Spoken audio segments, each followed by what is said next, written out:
เอาไปวางไว้ในกระตุกริมทางเนาะโอ้อะมานี่ก็ได้เอานี่พี่น้อง5,000คือ10,000 5,000นี่ก็เอาแล้วเนาะตัวนี้สุกหรือบ่นี่สุกเสียงเนาะทางง่ายนี่ก็ได้พูดคุยกับทางพี่น้อง FC เดี๋ยวกับทางผู้ใหญ่ที่เพิ่นเบิ่งเพิ่นแยงติดตามเจ้าหั่นเนาะโดยก็ได้ทางพี่น้อง FC เพิ่นอยากให้ทางง่ายนี่เปิดสมทบซื้อรถมอเตอร์ไซค์ให้เนาะเอาอยู่บ่เอาอยู่หรือว่าบ่อยากได้และรถนี่มันอาชีพใช้งานบ่ได้แล้วสิแก้เครื่องแก้ของหรือว่าสิไปนั่นไปนี่เวลาเป็นไข้ไอหนาวไปรีวิวเบิ่งขี่รถจากห้างแล่นตำคางสาวเบะสมชัยไปลุยโอ้ชามเครือได้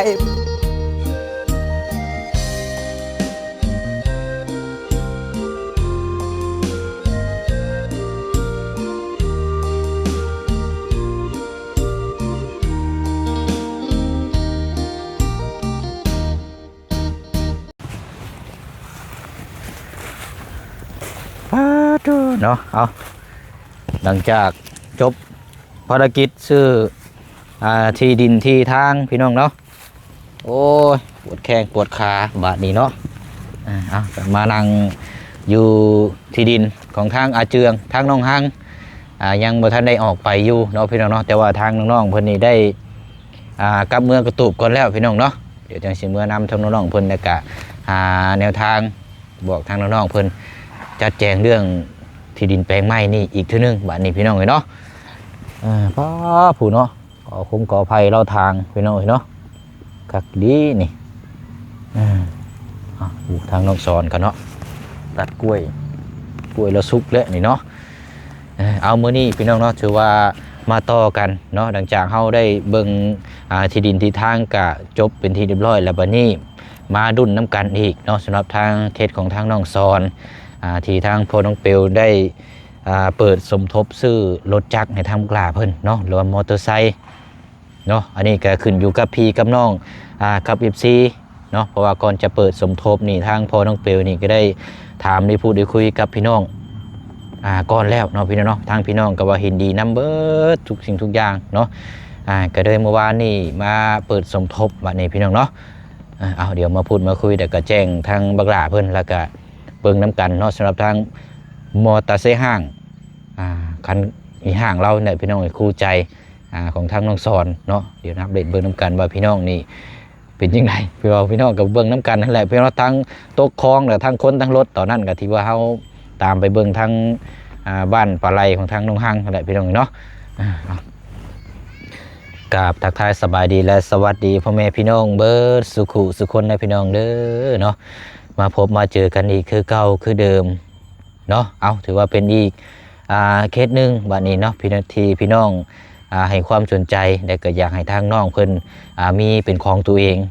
เนาะถือว่าเป็นยานพาหนะหรือว่าเป็นรถจักรเพื่อขับเคลื่อนเดินทาง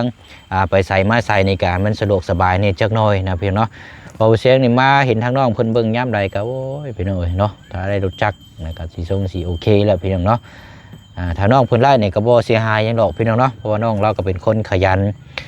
เบิ่งบ้านเฮือนซานล้านแป้นเราพี่น้องเนาะเรื่องมากมายามใดก็บ่ได้ฮกได้เหือได้พี่น้องเป็นขยะเป็นอย่างต่างๆมายามใดนี่ก็ถือว่าเบิ่งจะเดินหูจะเดินตากันสิว่ากับพี่น้องเนาะเอาแหละพี่น้องเนาะมีแต่ว่ามื้อนี้มาแจ้งยอดสมทบเนาะพอดีว่ามีทางเมเจดีอยู่ทางต่างประเทศเนาะพี่น้องเนาะเพิ่นก็ได้รับได้ชมว่าทางบ่เสียงนี้สิเปิดยอดสมทบซื้อรถจักรในทางน้องสอนเนาะตัวนี้ทางแม่เพิ่นก็ได้ฝากเงินมา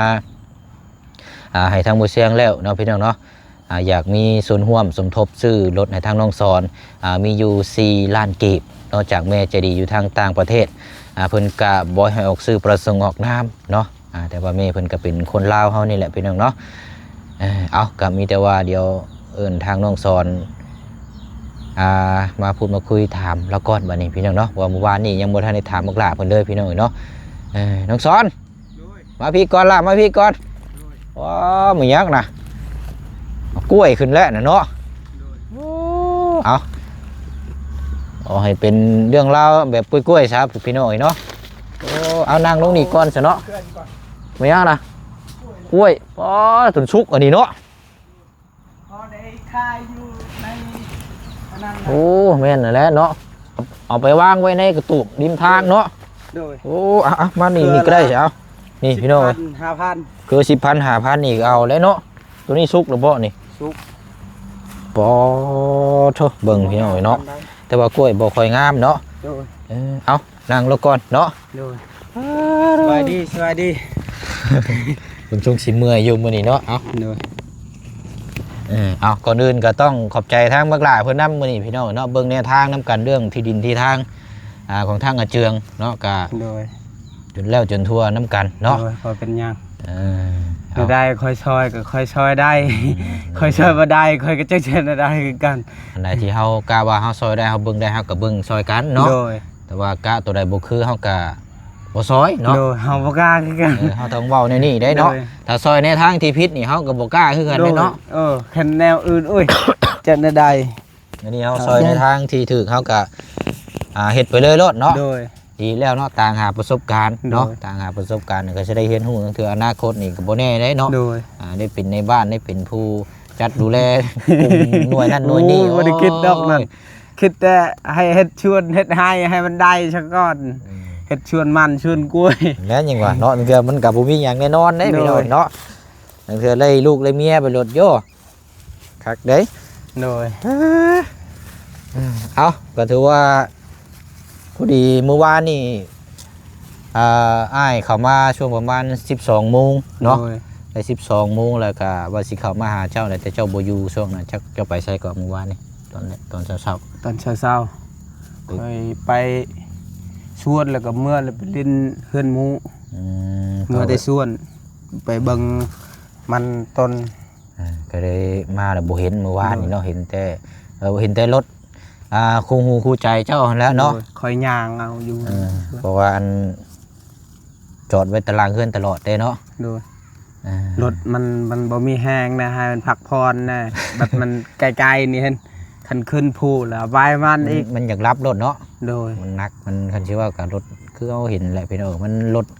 คันชื่อว่ากับรถกินน้ำมันทั้งกินน้ำมันกินลิ้นแต่ว่ากินน้ำมันนี่ธรรมดาอยู่แต่ว่ารถเด้านี่มันจะกินลิ้นเต็มที่อาทิตย์หนึงนี่ลิ้นนี่บกเลยพี่น้อง โดย อันคันว่ายกตัวอย่างก็คือคนน่ะแบบว่าโรคกินเลือดนะคันชื่อว่าเติมแล้วก็กินอีก โดย เติมแล้วก็กินอีกกันว่าโอ้ยมันกดบไหวแล้วพี่น้องเนาะ โดยเติมเท่าใดก็หมด เอาก็มีแต่ว่า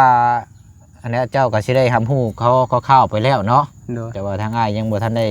แจ้งบอกทางบักหลาอันแบบลุยตรงอะนะ โดย มีแต่ว่าแจ้งทางพ่อแม่พี่น้องแล้วก็ถามพี่น้องก่อนหน้า โดย เนาะเอาพอดีว่าเมื่อวานนี่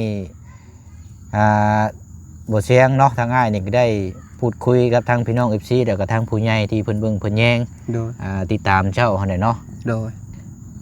ก็ได้ทางพี่น้อง FC เพิ่นอยากให้ทางอ้ายนี่เปิดสมทบซื้อรถมอเตอร์ไซค์ให้ โดย เนาะหรือว่ารถจักรนั่นแหละ โดย เนาะเอาอยู่บ่ เอาอยู่ หรือว่าบ่อยากได้ อยากได้และรถนี่มันอาจสิใช้งานบ่ได้แล้วสิแก้เครื่องแก้ของหรือว่าสิไปนั่นไปนี่เวลาเป็นไข้ไอหนาวบ่มีรถสิไปรถนี่ก็คือการนั่นแหละชั่วโมงหนึงหุ่นฮอดห้องหมอ คันว่าบิดบัดนึงคือบัดรับตายค่าทางอีกบ่แฮงอีกเนาะ บางเทื่อก็ตัวบิดแห้งก็มันบ่ไปอีกจักมันเป็นอะไรเลย มันสิว่าแล้วว่ามันไปเบิดแล้วเนาะทาง โดย คันดอกคันเด้งทางเกียร์ทางหยังนี่มันหลุดไปเบิดแล้วเนาะ สารพัดสารเพเลย แบบคันไปแห้งอยู่ทางนี่มีแต่มันตื่นซื่อๆแต่ก็เจ็บก้นนี่มันตื่นแห้งเด้ มันโหลดนะเนาะ โดย มันสิว่ากันโอ้ยเนาะเอาก็เนาะได้ครูหลายคนได้พี่น้อง FC เพิ่นก็เห็นหน้าเห็นอกเห็นใจทางเจ้า โดย แล้วก็ทางอ้ายแล้วก็ทางทีมงานนํเนาะ โดย ว่าติดตามเบิ่งทางนานพี่น้องเนาะก็เลยอ้ายนี่ก็ได้เปิดสมทบ โดย ซื้อรถจักรให้ตอนนี้เด้อ โดย เพราะว่าถ้าสีมีทางผู้ใหญ่เพิ่นซื้อให้แบบโดยตรงเลยก็เอากับบ่ฮู้อันนี้เนาะมันก็แล้วแต่บุญวาสนาแต่ว่า โดย ทางหมู่เสียงได้พูดได้คุยถามเนี่ยทางพี่น้องเพิ่นเห็นดีนํว่าอยากให้เปิดสมทบก็เลยเอาเมื่อวานนี้ก็เลยแจ้งพี่แจ้งน้องเลย โดย เอากัดตามนั้นแล้วบัดนี้เนาะ โดย รถถ้าไล่รถคันใหม่ก็ โอ้สิสะดวกสบายอยู่พี่น้องเนาะว่าเฮาซุมเฮามาเฮ็ดเฮ็ดงานนี่ก็ทั้งเทื่อรถใหญ่เข้าไปบ่ฮอดจอดบ่ถึงทางหมู่บ้านในหมู่บ้านนึงก็สิได้นี่แหละพึ่งพารถน้องสอนนี่แหละแต่ว่าได้คันใหม่นะพี่น้อง โดย เข้าไปหาพบทางครอบครัวที่เฮาเข้าไปบ่ฮอดบ่ถึงเอารถเฮาจอดไว้อยู่เฮือนน้องสอนนี่ก็ให้ทางน้องเพิ่นพาไปจังซี่นะพี่น้องมันก็เป็นรถคันใหม่นี่ก็เดินทางมันก็สะดวกสบายแน่เนาะบ่เช่นก็คิดเห็นอนาคตก็เพื่อพี่พี่น้องข้างหน้าอีกว่าทางน้องเพิ่นนี่จังใดก็ได้อยู่แล้วนี่พี่น้องเนาะ โดย แต่เฮาบอกแล้วก็เพิ่นก็พาไปอยู่แล้วเอาก็มีแต่ว่าเมื่อวานนี้ได้เปิดสมทบ โดย แต่เป็นเงินอ้ายนี่ 1,000 บาทเด้อ โดย เงินบ่เชียงนี่ แต่ละลายเด้อ 1,000 บาท ตกมาให้ โดยเงินบ่เชียงนี่เปิดสมทบคนแรกก่อนน่ะ 1,000 บาทพี่น้องก็ตามกำลังตามศรัทธาเนาะเพราะว่าช่วงนี้ก็บ่เชียงก็มีเวียกหลายแน่เนาะในครอบในครัวพี่น้องก็ช่วงนี้ก็มันคันชั่วกับเศรษฐกิจเนาะอันนี้บอกกันการใช้จ่ายสูงอยู่ในกินก็มีแต่แนวแพงๆเนาะก็เลยเปิด 1,000 บาทแล้วบัดนี้หลังจากลงคลิปไปแล้วเนาะพี่น้องเนาะทางพี่น้องเพิ่นเห็นดีนํพอดีว่ามีทางแม่ใจดีอยู่ทางต่างประเทศ โดย เพิ่นก็บ่ให้ออกสื่อประสงค์ออกนาม โดย แต่ว่าทางแม่เพิ่นก็ติดตาม โดย ทางเขตของเจ้าเนี่ยเนาะเวลาเฮ็ดเวียกเฮ็ดงานไปใส่ก็แล้วแต่เพิ่นมักเบิ่ง โดย แล้วบัดนี้ก็ทางแม่เพิ่นอยากสดซอย โดย ร่วมด้วยช่วยกันเนาะ โดย หรือว่ามียอดสมทบฝากมาให้ทางอ้ายนี่เก็บไว้รวบรวมไว้ก่อนนี่มีอยู่4ล้านกีบ โดย นั่นล่ะเด้อ โดย มีอยู่4ล้านกีบพี่น้องตอนนี้เท่ากับมียอดสมทบนี่4ล้านกีบกับ 1,000 บาทกับเงินของทางผู้เสียงเอาพี่น้องเนาะเฮาเว้าเรื่องรถนี่ก็เอาพอคร่าวๆก่อนเนาะพี่น้องเนาะในใจผู้เสียงนี่จะเอารถเป็นเว็บไอเป็นของจักรไทยแต่ว่าเป็นมือซองก็ได้พี่น้องราคาก็สิตกอยู่ประมาณ 20,000 หรือเกือบ 30,000 ประมาณนี้แหละพี่น้องเนาะแล้วก็เอกสารยังก็ครบหมดเลยนะพี่น้องมันก็เป็นจักรไทยนี่มันก็ดีนะก็อยากให้ทางน้องเพิ่นได้ดีๆในจังน้อยนะพี่น้องเนาะตามที่ผู้เสียงคิดไว้ในตอนนี้อันนี้นะเนาะเอาก็เท่ากับตอนนี้มียอดอยู่4ด้านกับ 1,000 บาทเด้อพี่น้องเนาะก็ยังขาดหลายอยู่พี่น้องเนาะไปอะไรเนาะก็ฝากไว้พี่น้องอะไรพี่น้องเป็นกำลังใจทางน้องเพื่อนและก็ทางทีมงานเฮาเนาะแล้วก็ทางพ่อแม่พี่น้อง FC นํกันเบิดสุขุสุคนเนาะต่างคนต่างให้กำลังใจกันเนาะพึ่งพาเบิ่งแย่งกันอย่าปะอย่าถิ่มกันเด้อพี่น้องเด้อเนาะเอาเดี๋ยวเฮารีวิวเบิ่งรถจักรมอเตอร์ไซค์ห้างก่อนเนาะเพิ่นห้องว่าสายายังก่อพี่น้องบ่เชิงเห็น FC คอมเมนต์มาเมื่อวานนี้ว่าขี่รถจักรห้าง แลนตำคาง สาวเบะซบใส่เนาะสิประมาณนี้เนาะ โดย แม่นเนาะ โดย เฮ็ดจังใดสิได้คันใหม่คือเขาประมาณนี้แหละ โดย เอาเดี๋ยวไปวิดีโอน้ำกันเนาะ โดย เอามีแต่ว่านบมือฝากขมุกขอบใจทางแม่ใจดีก่อนนะล่ะเด้อเพิ่นก็บ่ให้ซื้อประสงค์ออกนาม โดย 4ล้านกีบทางแม่เพิ่นสมทบ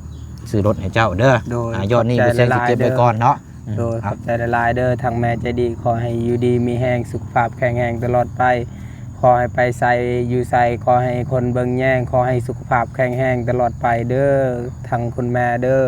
สาธุ โอ้ยเอา และก็ FC ทุกคนขอให้อยู่ดีมีแห้งหมดทุกคนเด้อที่มาชมมาเซิงส่อง เป็นกำลังใจเนาะ ส่องบังเบาเคยสิเบาเสียง โดย ส่องเบาเคยเสียง มาที่มาสุดมาชมขอให้อยู่ดีมีแหงหมดทุกคนแล้วก็ปาลุง FC เด้อขอให้อยู่ดีมีแหงหมดทุกคนเลยสาธุ โดยแล้วก็สัญญากับทางอ้ายแล้วก็ทางทีมงานเด้อ โดย แล้วก็สัญญากับพี่น้อง FC นำแล้วก็สัญญากับตัวเองนำ โดย เนาะว่าสิตั้งใจเป็นคนผู้ฮู้ผู้ดี โดย เสื้อพังผู้มีพระคุณ โดย ครูบาอาจารย์หรือว่าบ้านใกล้ขึ้นเคียง โดย เนาะเอาจังไดก็ขึ้นอยู่กับเจ้าเองเด้อล่ะเด้อ โดย ตามนั้นแหละคือผู้เสียงก็แนะนำทางน้องเพิ่นนั่นแหละพี่น้อง โดย ขึ้นอยู่กับทางน้องเพิ่นเนาะ โดย บางคนนี่โอ้ไล่ไปแล้วดื่มตนโตโอ้บ่เฮ็ดได้ไม่ใช่เด้อ โดย อะไรก็อยากให้เป็นผู้ ว่า ฮู้ เฮา ผู้ดีให้สัญญากับตัวเองว่า โดย เฮาเริ่มต้นนี่แบบใดแต่ปัจจุบันเฮาอยู่นี่แบบใด โดย อย่าให้ดื่มเดียวหน้าเนาะเบิ่ง โดย เราไปหน้าอย่างเดียวให้เบิ่งหลังนำ โดย เพิ่นเว้าเนาะ โดย แต่ว่าหนึ่งมาสำคัญก็คือสัญญากับตัวเองนั่นแหละว่ามื้อนี้ อ้ายมาแจ้งเจ้าเรื่องนี้เกี่ยวกับตัวนี้ถ้ามื้อใดมื้อหนึงเจ้าได้สำเร็จแล้วนี่เจ้าต้องสัญญาไปว่าบ่ต้องหยังมากมายสัญญาว่าเป็นคนดีเป็นเสือพังผู้ที่เพิ่นมีพระคุณเนี่ยก็แค่นี้ก็พอแล้วเนาะ FC แล้วก็มีทาง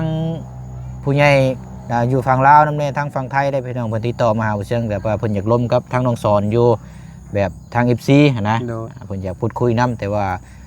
มันยังบ่ว่างพี่น้องเนาะขอโทษขออภัยหลายๆมีแต่ว่าก็แชทมาโทรมาดินนํทางน้องเพิ่นก็ได้เนาะทางเฟซทางน้องเพิ่นก็มีอยู่พี่น้องเอ้ยก็โทรมาเป็นกำลังใจแล้วก็ให้คำแนะนำทางน้องเพิ่นเนาะ โดย ไปเฮาวันนี้เอาประมาณ3นี้ก่อนพี่น้องเดี๋ยวไปรีวิวเบิ่งขี่รถจากห้าง แลนตำคาง เจ้าเบะสมใส โดย ไปลุย โอ้ย โอ้ ชามเครือนี่ได้30พอ3,000พอ เอาไปตั้งอยู่ในอันเวทีหน้าหิมทางอ่ะเนาะ โดย ได้แล้ว โดย 30,000เลย พอได้เชียร์ค่าน้ำค่าไฟ เบิ่งพี่น้องเนาะอันนี้วิธีมัดกล้วยอันนี้กล้วยนี่ก็อยู่ในสวนเราเองอันนี้นี่ โดยโกยข่อยเอง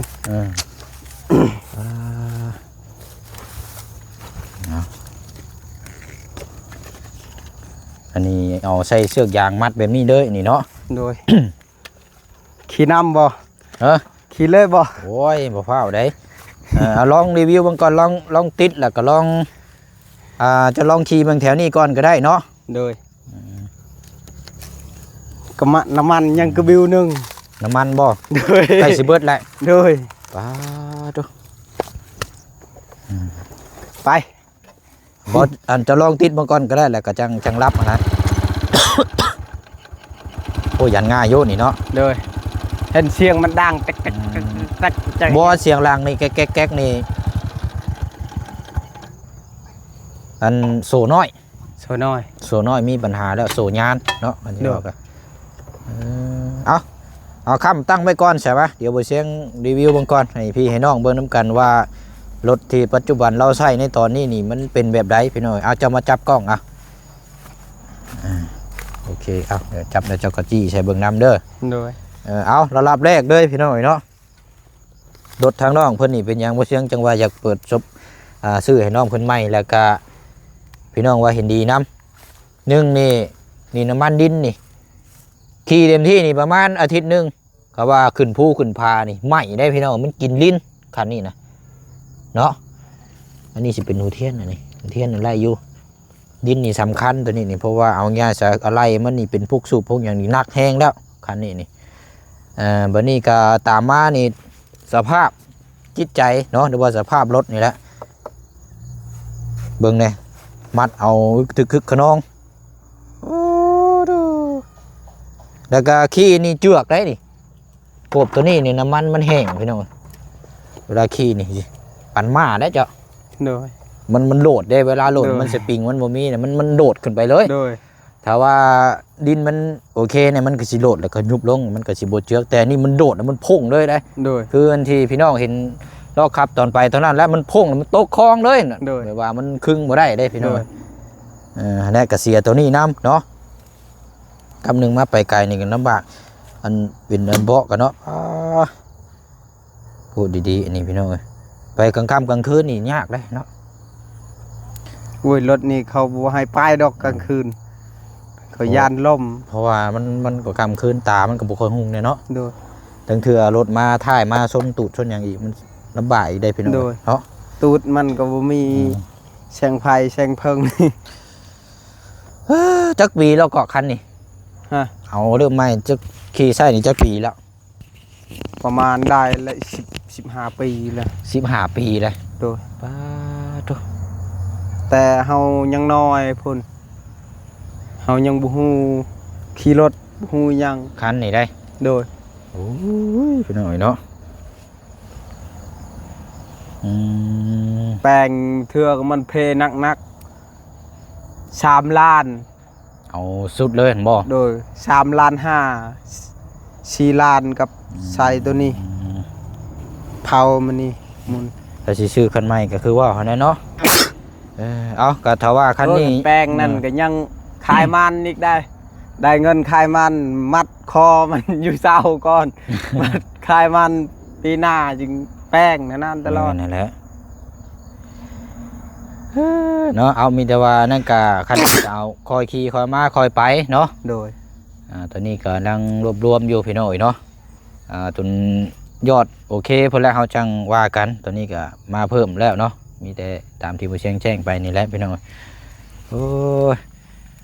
เดี๋ยวทางกระเจืองก็เดี๋ยวจังน้อยสิไปน้ำน้องเพิ่นมาเบิ่งน้ำกันอีกจังน้อยก่อนพี่น้อยเนาะ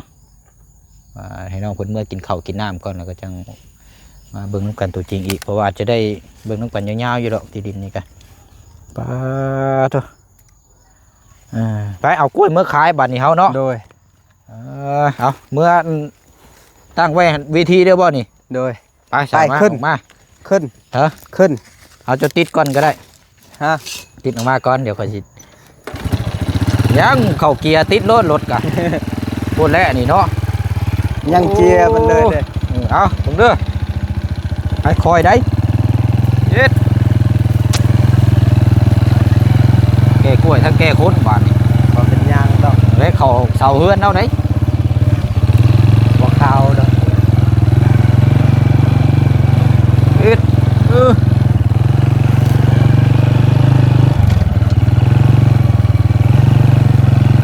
้วยสามเครือ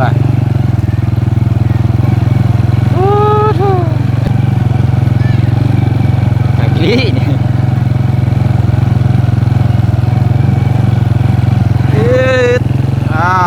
ไปวิธีพุ่นละมาเด้อกล้วยเด้อ มาเลยทางไหนนะเนาะปรับสิบเลย แก้ยังนี่ แกไม่พื้น บ่ พื้นเขา พื้นบ่น่ะ โดยไผ่สบาย โอ้ยเนาะเอาตั้งขึ้นเวทีได้เฮาบัดนี่วิธีก็ใหญ่ชับสองชั้นผู้บนทมเนาะ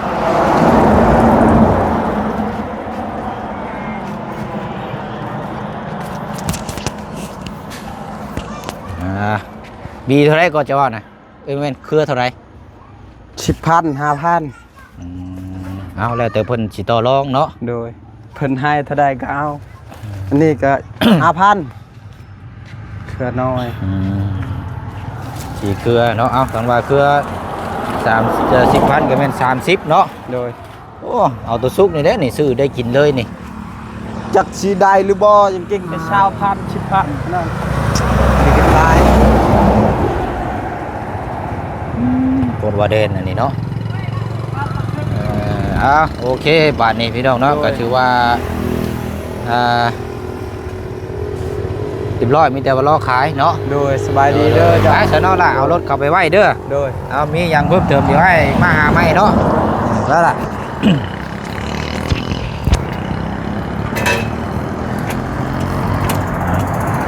รถในลายได้พี่น้อง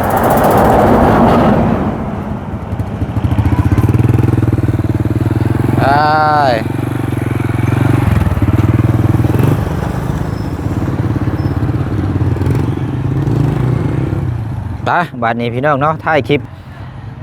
เนาะเดี๋ยวสิได้ล่ำลาพ่อแม่พี่น้องไปอีกคือเก่าคือเดิมแล้วพี่น้องเด้อเนาะก็ติดตามรุ่นน้ำกันอีกเนาะสำหรับทางรถมอเตอร์ไซค์หรือว่ารถจักรของทางน้องสอนเนาะที่ทางพ่อน้องเปียวได้เปิดสมทบสื่อทางน้องเพิ่นนี่แหละพี่น้องตอนนี้ก็มียอดอยู่4 ล้านกีบกับ 1,000 บาทเนาะยังขาดหลายอยู่พี่น้อยเนาะเอาเนาะจังได๋ก็ขอบมกขอบใจขอบบุญขอบคุณทางแม่ใจดีอยู่ทางต่างประเทศเด้อเนาะเพิ่นก็บ่ฮักซื้อประสงค์ออกน้ำเนาะจังได๋ก็ฝากทางพ่อแม่พี่น้อง FC เฮาติดตามแล้วก็เป็นกำลังใจให้เบิ่งนํกันจนจบพุ่นแล้วพี่น้องเนาะถือว่าเป็นอีกเคสนึงเนาะนี่ก็ฝากมาพี่น้องติดตามเบิ่งนํกันว่าทางน้องเพิ่นนี่สิสำเร็จหรือว่าสิได้แบบใดเนาะพี่น้องเนาะขึ้นอยู่น้ำพี่น้ำน้องน้ำ FC น้ำเฮาน้ำกันเบิดสุขุสุคนเนาะพี่น้องเนาะเอาอย่าป้าอย่าทิมเบิ่งแย่งน้ำกันเลยพี่น้องเด้อหักแพงเบิ่งแบงยิงแย่งกันเนาะพี่น้องเนาะเสียงรถลายพี่น้องหายใจก่อนโหบ่ำอยู่โอ้